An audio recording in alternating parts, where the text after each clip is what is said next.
So welcome to the show Ins and Outs with SID. Today we are having Her Excellency Minister of Social Welfare from Ethiopia. So she is not very much unknown to India because she has studied here. She knows India very well. She knows the culture. So welcome to the show, Her Excellency. Mr. We are here just to talk candidly about your experience in India, not only about as a minister, as a person who has seen India before your career as a student, and would like to have your opinion about your visit this year. Thank you for having me here in your show. As you have mentioned, I'm not new for India. I have lived here for 3 years. I studied anthropology, PhD in Andhra University, Visakhapatnam. And I know more about the culture and the custom of India. And I had also a great time in Visakhapatnam. The people are so nice, and I can see that we share also the same culture in clothing, in food, and even the interaction of the people, so that I was not feeling, I'm away. I feel like home in distance. So I was not missing a lot of things that I had in Ethiopia. So I can say that I had a wonderful time. And it also gave me to see that India is incredible. Honestly speaking, with the diversity of the language, the culture that you do have, is similar with Ethiopia. Ethiopia is also a home of diversity. That diversity has created beauty here in India as well as in Ethiopia.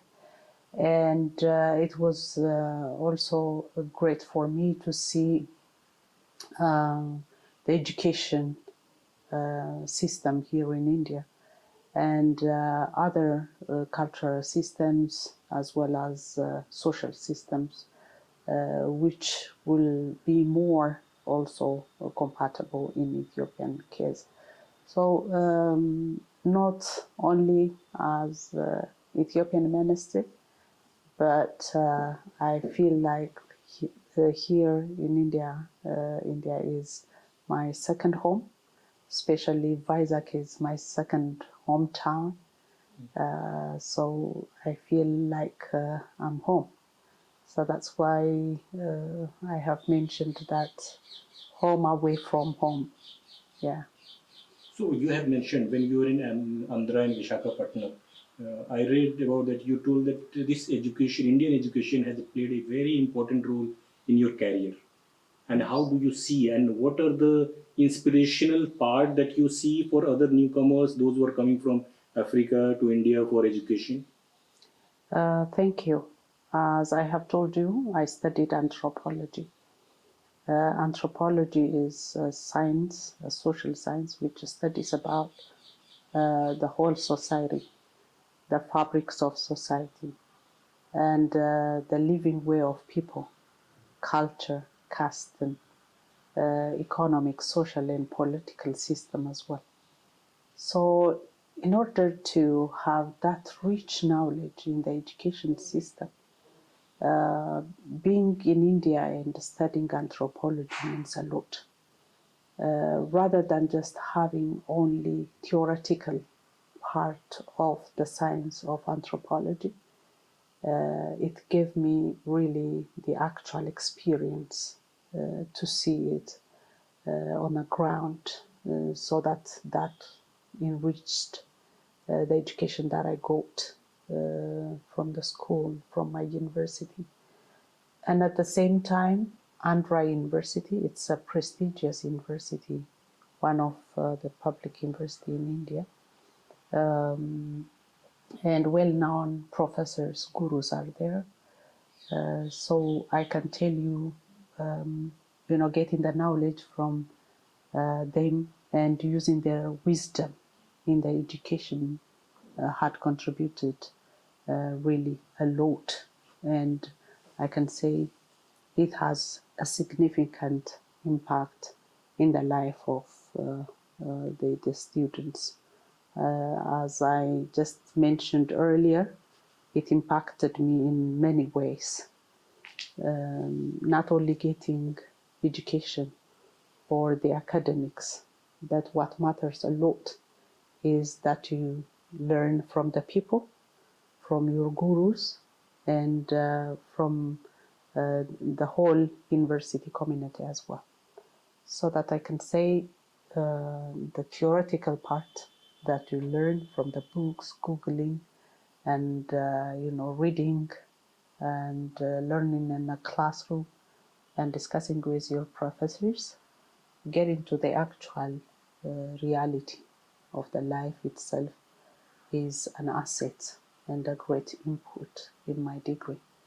So when I go back to home, as I was ICCR scholar, so I had to contribute to my people.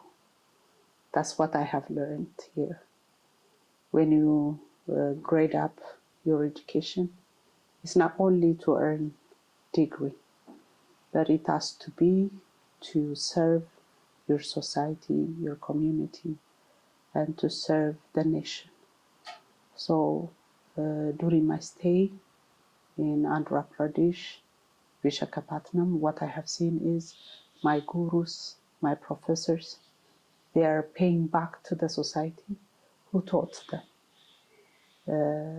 giving back to the country.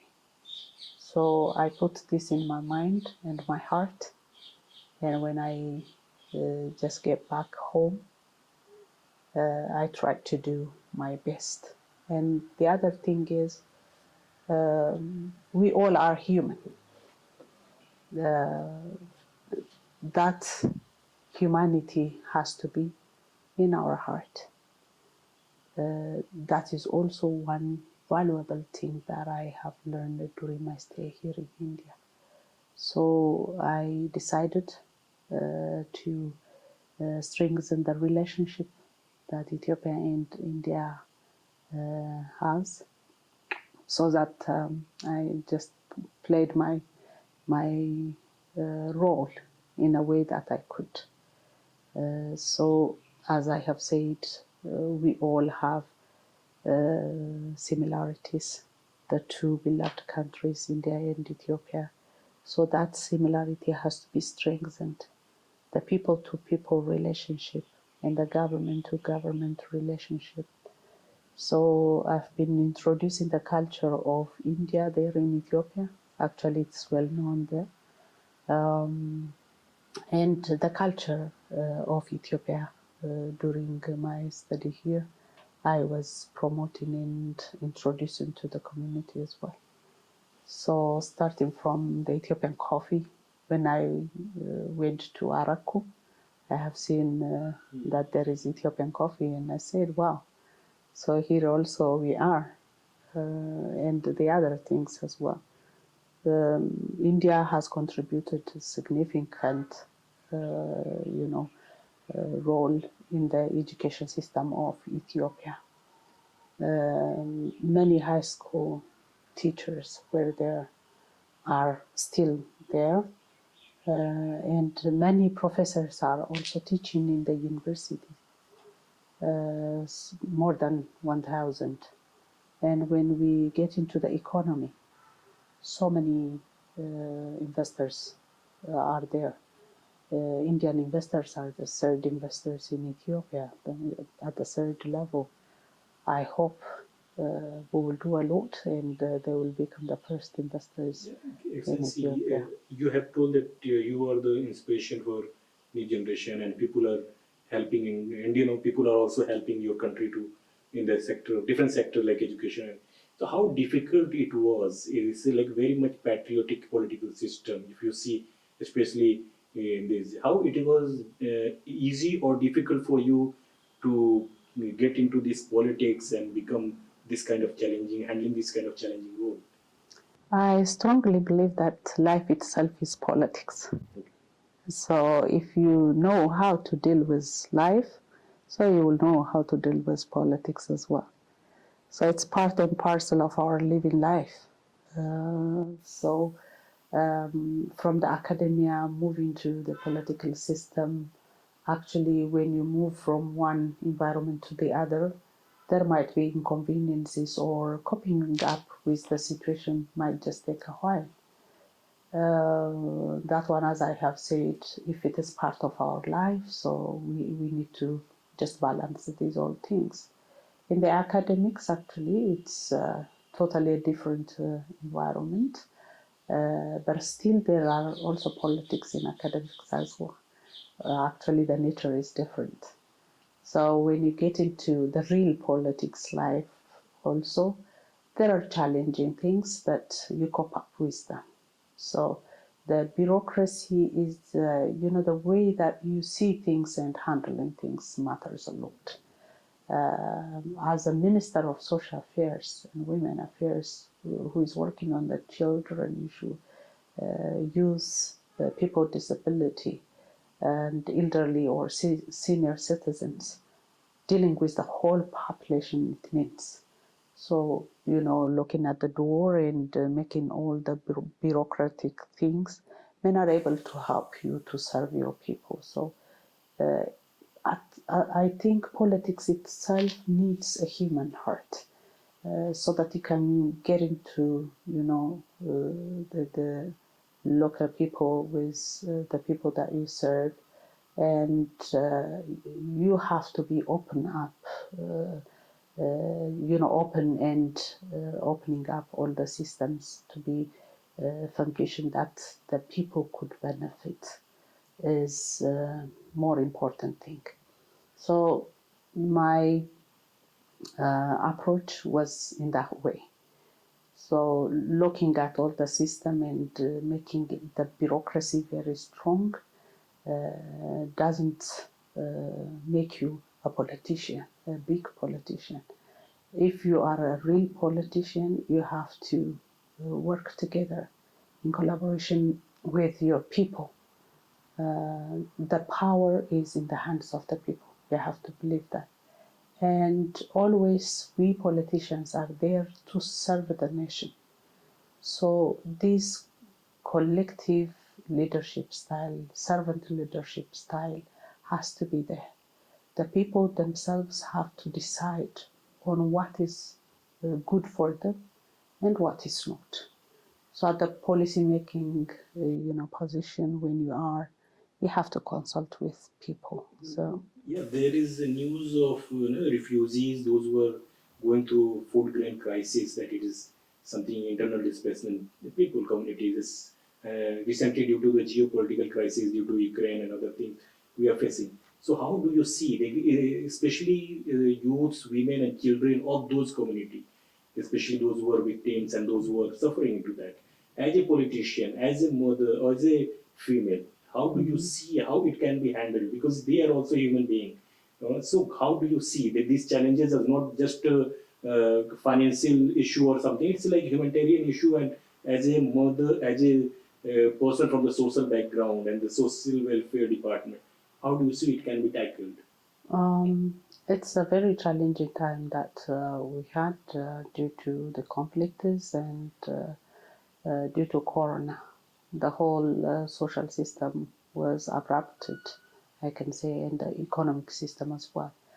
Um, Here, one thing that we need to know is, unless otherwise, all people are coming together and support each other with the government. The government alone cannot do anything. So the private sectors especially has to come up and also support the people. So in the government system, what we were doing there in Ethiopia is mobilizing resources from different private sectors and from the public itself, and supporting those IDPs who are living in the IDP centers due to the conflict and some, natural disasters. So that what we did is not only giving them, small humanitarian supports, but trying to sustainably change the life of the people as well. So the one very important thing is placing the social security system in the country. I have seen this here in India. So we want to also have in place the same system there in Ethiopia. Still, we are working on it. A draft proclamation is already done, especially to work on the Social Security Fund, which is also here, so that the poor and vulnerable people could be addressed well in a very sustainable manner. That one, hopefully we will get also support from the Indian government to see how the social security system could be in place. Because here with a large number of people, if that could be maintained so that we can, as a second populous country in Africa, we can also place in place that system in our country. So that this is the way that we can, tackle the challenge we are facing from the conflicts anywhere. It might be in the country or outside the country, as you have mentioned in Ukraine and Russia. That now the economy is impacted. We know that especially African countries are suffering from this issue because we cannot able to get wheat, we cannot able to get fertilizers and as all. And the other one is using the potential of the country itself will help us a lot. In Ethiopia, we are working on the green economy and the green legacy, which has been launched by His Excellency the Prime Minister Dr. Abiy Ahmed. That also helped us a lot in changing the climate. In billions, trees have been planted. So that's significantly changing the ecology of the country. And the other one is rigorously working on the wheat production. Still, we have that shortage, but we've been struggling a lot to achieve so. This year, the yield is good, so that if we just move on working on that one, the life of the people will be also changed. So using the potential that you already have will help a lot, rather than giving supplementary humanitarian support is now and then. The other thing is also working on the employment issue of youth. Youth have power, youth have knowledge, and skill, so the proper knowledge and skill will lead them to have also to get into the job creation. So I strongly believe that rather than just giving them support now and then, we have to provide them skill training. It might be for the short term or long term, so that they can get into the entrepreneurship programs. So here in Ethiopia, we have started that one. Here in India, I saw so many initiatives that youth are being benefited with.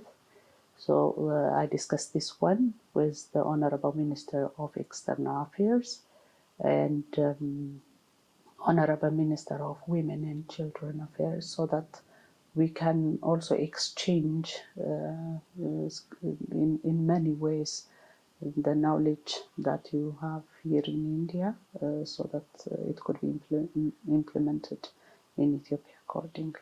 Yeah, as you mentioned about the plantation drive that I'm just taking from there. So it's COP27 is going to happen soon in November. So I'm just thinking, if you remember on 28th February this year, in one consultative session, you mentioned about that women and the youth should be a part of the climate justice campaign and other things. So how do you see their important role, as well as how they can be trained to take this flag, to aware other people and be the part of this mission? Thank you. When we look into the population size and the total population of Ethiopia, more than 50% of the population are women, and more than 72% are young people. So that you can see how this significant number could positively impact in the development of the Ethiopia.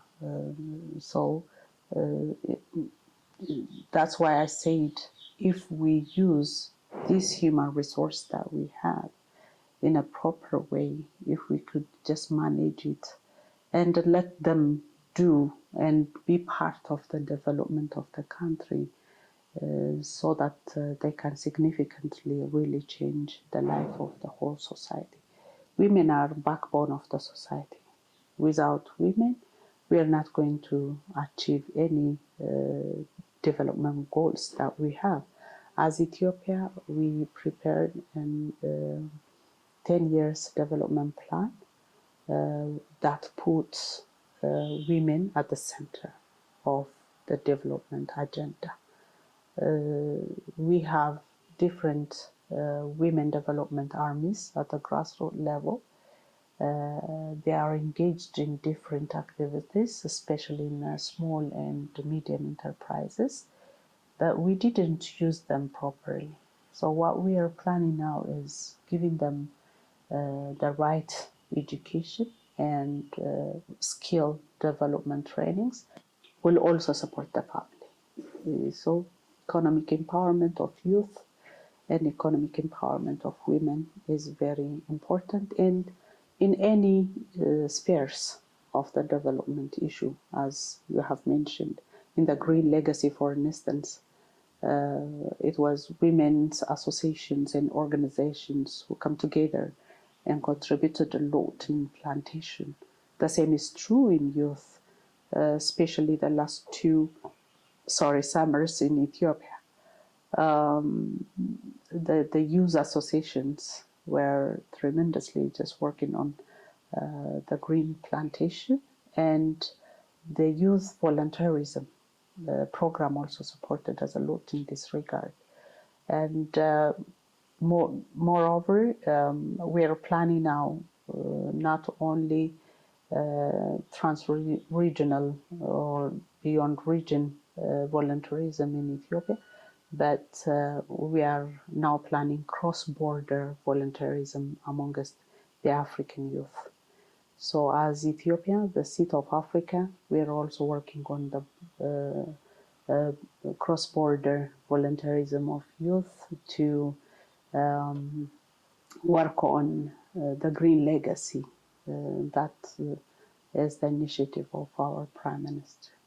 Yeah, so you told about the small medium enterprise, this scale, and that is the need of the hour, that every country has to look after that. But recently on the India visit, during your India visit, you also visited Jaipur Food. Yes. Yeah, so what was the purpose? That is like unique and world famous artificial limbs in the PPO. So what are the things that you see? Like they are also creating lots of, in the health sector especially, they're helping for the rehabilitate other people, disabled people. So how do you see? Are you planning to have that kind of support system there as well, or to train your manufacturers to have that kind of products there? Oh yes, actually the Jaipur Food and our ministry had have a camp on artificial limbs by the motto of humanity. So we just launched that one 2 years back. It was just because of Corona that we couldn't make it in the last 2 years. But before that also there were 2 other camps. So that in thousands of people were benefited with the support given by the Jaipur Food. Here what we just what we should know is people with disability are having a different ability. The movement matters a lot, so that when we give them conducive environment, when we give them a chance to mobility, so that their productivity will increase. Our ministry is working on the issues of people with disability, so we have a chance to see that a lot of people with disability are doing incredible things. The only thing is creating a conducive environment for them. In this regard, Jaipur Food is really significantly making a difference in the life of people with disability in Ethiopia. So you are the social welfare minister, and you have lots of social angles in every policy, and whatever you spoke, it is policy with care, we can say, the motherly care, every way that you think on a humanitarian ground. But when we come to the business side, like tourism, like Ethiopia is a land of origin. We call lots of places are for the tourists and other. So how it is, especially in the after the pandemic, how it is flourishing? What are the challenges you see? One side this all those humanitarian work is going on, and it is like people are supporting. How you want to attract the tourists? If we have seen in the past little bit conflict in other side in the border areas, as well as now we have recently heard about the Somalia's borders, something issues. But in this situation where the world is suffering the geopolitical crisis and other side internal crisis, something, and lots of opportunities are there. How the government is trying to attract the tourists in these situations? Thank you very much. Before 5 years, the reform agenda has been, promoted in Ethiopian politics, and after the new government come into the power, especially His Excellency Dr. Abiy Ahmed, our Prime Minister, he came up with a great idea, which is indigenous one, with the philosophy of Maddamer. We call it Maddamer, that's like synergy. So all this synergy will really help us to come out of the challenges that we were facing. The very first reform agenda that was taken place is the economic reform agenda, that we call it homegrown economic reform. So when you adopt the economic strategy, which is foreign one, might not help you a lot. So we started with what we have. And there are 5 pillars of the economic reform agenda, which is the indigenous one. The first one is working on the digital system, IT, and the second is agriculture. The third is tourism industry and manufacturing, and the fifth one is mining. So we just bring these all 5 pillars of the economic reform, the homegrown economic reform in the agenda. We are able to come out with the difficulties that we had, especially because of the inflation, because of the conflict that we had, and so many things. As you have said, Ethiopia is a country with diverse language, diverse culture, and the nature itself is really beautiful. And we are having, we say that Ethiopia is land of origins. It is the land of human beings, the origin, and the origin of coffee and other origins as well. So all human beings are from Ethiopia. We strongly believe that. So Lucy, the fossil, which has been also identified many years, millions years ago, so that that connects the world. And the other thing is, as you have said, the corona time. It's all over the world, but it didn't affect Ethiopia that much. On top of that, as you have said, internal conflict, it affected a lot of population, but we also cope up with this issue. The whole Ethiopia, we become united. Ethiopia always wants a peaceful approach to resolve conflicts. Ethiopia is one of the most contributing countries in the peacemaking mission in the world, in the UN, and the founding member of United Nations as well, and the seat of Africa. So always what we promote is peace and security and stability in whole world, and particularly in Ethiopia and in Africa. So as a contributing country in the peacemaking process of the world and in Africa, we also want to resolve our internal conflict in our own ways without the interference of any other parties.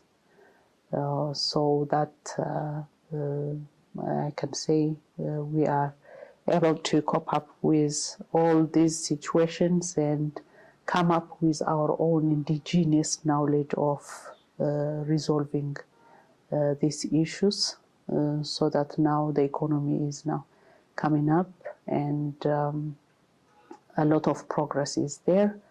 Our country is a peaceful country. It's not like the agenda promoted by other parties, so that we still promote these things. And there are lots of investors who are working also there in Ethiopia.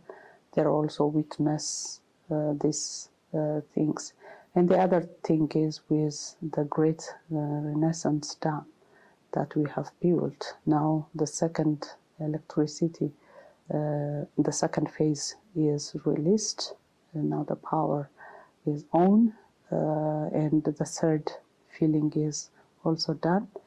That will significantly change, especially people who are living in the rural area. At last, but not this, let's, because you have been in India for long and you know the people, those who are coming for a study, what are the message you want to give to the new students, especially youths, those who are coming with the new dream, new career planning and other things? What are the key message you want to give so they can also follow that line? I really would love to advise them not only to stick on the academics that they are here. Actually, that's the basic one and the major objective of them. But they have to also look into, other areas, and getting experiences and interacting with people is very important one, because education is not only the formal one, but there is also informal way of getting education from the experience, from the system that you see. So that will add value on the education or in the academics that you are going to attain. So at the end of the day, what is expected from us is not earning degrees, but also the way that you can interpret or you can practically show that you have added value, not only in the education that you got, but in the way that you are going to implement your tasks when you get back to home. So I would like to advise them to interact, to see things from the different perspective, and to practically learn from India, because here there are a lot of wisdom to learn and share what we have as well. In Ethiopia also we do have so many ways of doing things, wisdom, traditional, indigenous knowledge that we have. So it's like sharing experiences, sharing the knowledge, and interaction is very important. And the one thing is always be the ambassador of peace wherever we go.